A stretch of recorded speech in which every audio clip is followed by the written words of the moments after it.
Okay, welcome guys. We're going to go ahead and do our usual type 2 binary nomenclature. We're going to work on practice sheet number 2, problem number 4. So we'll make that a 4. Okay, and the formula, we're going to go from formula to name. So we have Cu3P. So always we look at this first element right here. Make sure it is a type 2. It is a metal because we know copper is a metal. But is it type 2? Is it one of the exceptions? We can go to our monoatomic sheet, and we see that I do not see it anywhere on there. Okay, so I don't see it on there. So let's go to the periodic table and say, oh, right there it is. Okay, it's right there above silver. So if I went back to this, I could find silver. So we know that right there is where it's at. So it's in the blue, so that means it must be type 2. So let's go back to it. And so because of its type 2, we don't know what the charge is, so we have to go over here to the charge of the P, which the P stands for, there's P, phosphorus. Okay, so what's the charge of phosphorus? It is a representative element, so it is in this part over there. So let's go over here, P3, so it's a -3. So let's go back to this, and we know that that's going to be a -3. So how many phosphorus do we have? We only have 1.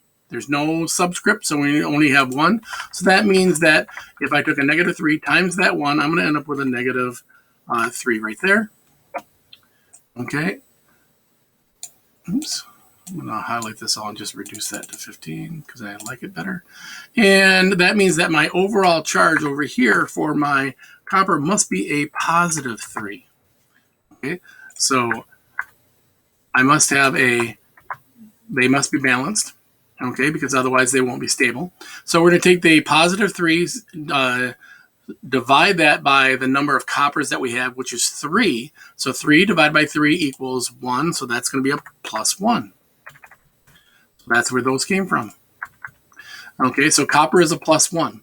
Another way that we could have done that is if we found out the charge of phosphorus was that -3, that 3 equals this 3, so whatever the subscript is here is the charge for the metal.